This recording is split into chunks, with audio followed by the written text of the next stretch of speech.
Começa agora o Século News, edição especial. No programa de hoje você vai ver uma história emocionante de uma grávida que descobriu um câncer, mas optou pela vida do bebê, adiando assim o seu tratamento. A gente mostra também o apelo do Papa Francisco pelos refugiados que atravessam o Mediterrâneo. E tem um projeto de integração para imigrantes que vivem em Roma. Papa Francisco anuncia a beatificação de Nunzio Suprizio, um jovem italiano que morreu no século passado. A cerimônia vai acontecer em outubro. O Papa Francisco anunciou que o italiano Nunzio Suprizio será canonizado em 14 de outubro durante o Sínodo dos Jovens. O futuro santo morreu em meados do século XIX, na tenra idade de 19 anos. Ele havia trabalhado em funções manuais, servindo como ferreiro com o tio. A fé simples, porém sólida, de Suprizio o levou ao mais alto reconhecimento que se pode receber da Igreja. Esse menino abençoado brilha através da inocência de sua vida e da participação íntima no mistério da cruz. De um modo particular, à luz do Sínodo da Juventude, que Sua Santidade convocou neste outono, a figura de Nunzio Suprizio é um modelo. Nunzio Suprizio será declarado santo ao lado de dois grandes nomes, Paulo VI e Oscar Romero. Este consistório é uma das poucas aparições públicas que o Papa Francisco fará em julho. Apesar de dedicar mais tempo para descansar este mês, sua voz soou cansada.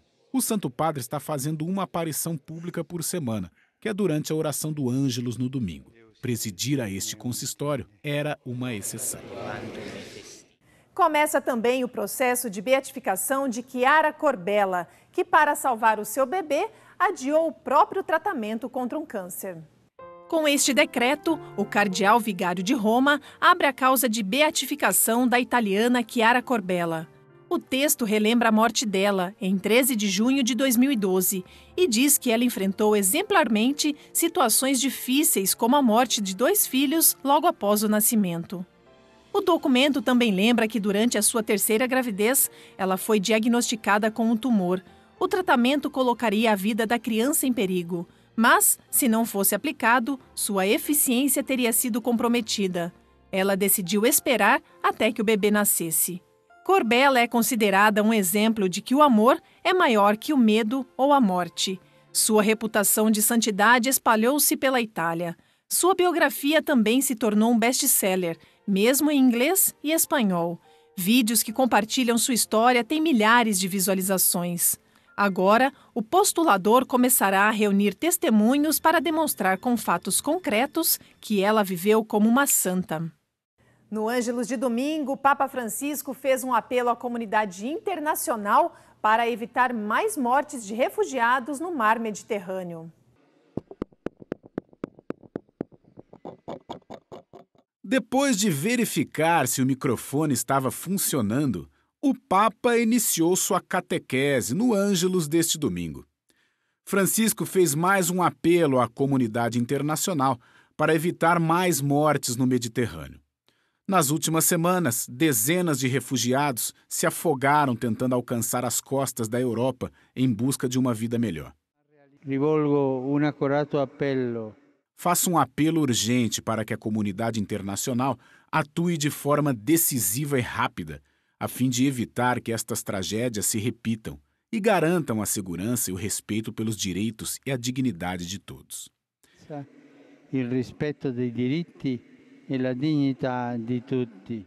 Ele também expressou seu pesar por causa desses naufrágios e assegurou que está rezando pelos mortos, pelos desaparecidos e suas famílias. Antes, o Papa Francisco falou sobre a compaixão de Cristo.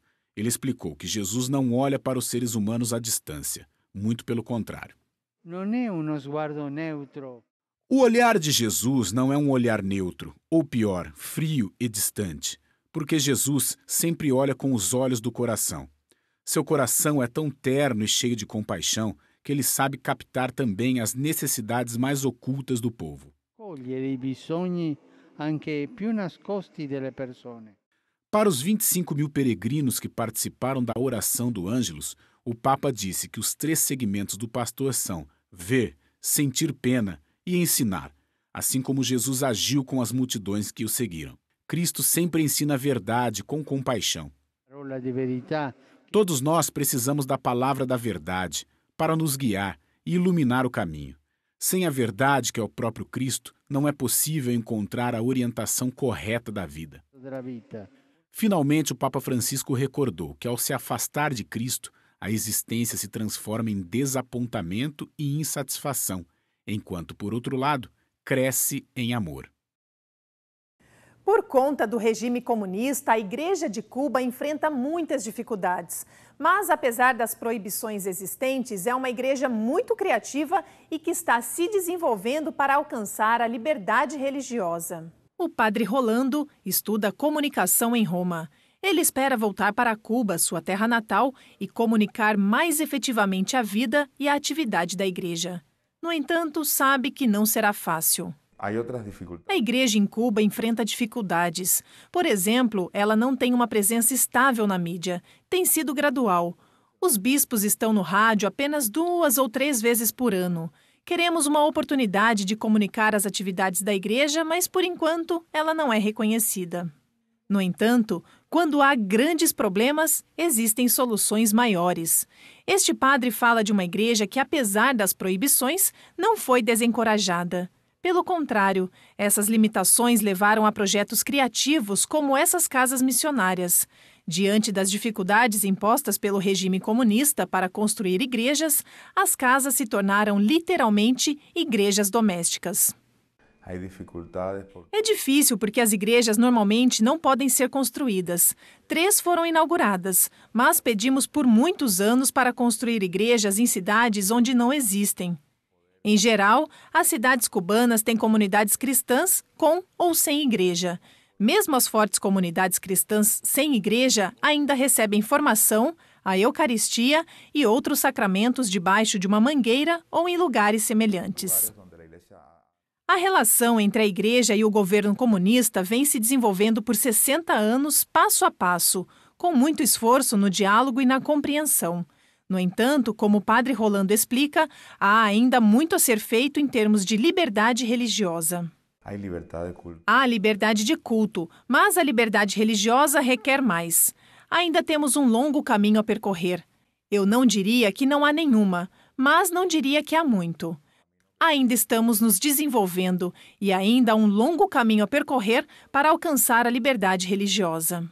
Ao longo do caminho, tem havido grandes e importantes gestos como a presença dos pontífices na ilha.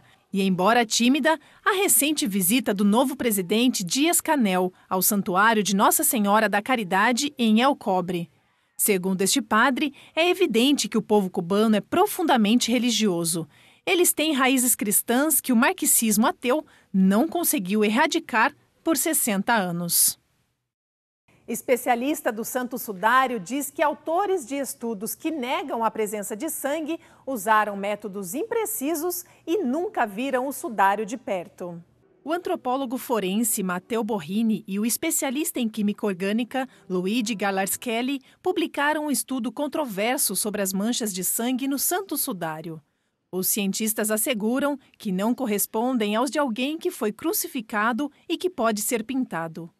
Ainda assim, especialistas do sudário dizem que esse estudo está incorreto, começando com os métodos usados. Por exemplo, eles usaram anticoagulantes para os testes, o que afeta os resultados. Além disso, eles não levaram em conta o estado da pele após a tortura. Emanuela Marinelli estuda o sudário há 41 anos e garante que este experimento é impreciso em todos os sentidos. Para fazer uma experiência confiável do ponto de vista científico, não se pode usar sangue líquido que flua como água. Este é o primeiro erro. Mais tarde, eles fizeram outro procedimento questionável, com a ferida no pulso, em que obviamente não crucificaram alguém para demonstrá-lo, mas usaram um pouco de sangue em um pulso e pressionaram-no com um pedaço de madeira por 10 segundos. A especialista diz que é absurdo realizar esses testes usando um manequim encontrado em qualquer loja e sem ter em mente o peso de um corpo humano e as feridas reais das unhas. Não é algo sério, não é absolutamente comparável às investigações científicas feitas por aqueles que realmente estudaram o sudário. Esses 2 homens, os autores deste estudo, nunca viram o sudário de perto e, com certeza, nem de longe. Além disso, aqueles que negam que o sudário é real tendem a banalizar o assunto. Não seria a primeira vez que isso acontece. Marinelli diz que havia um antropólogo que se gabava de nunca ter visto o Santo Sudário e era o autor de um livro que alegava ser uma farsa.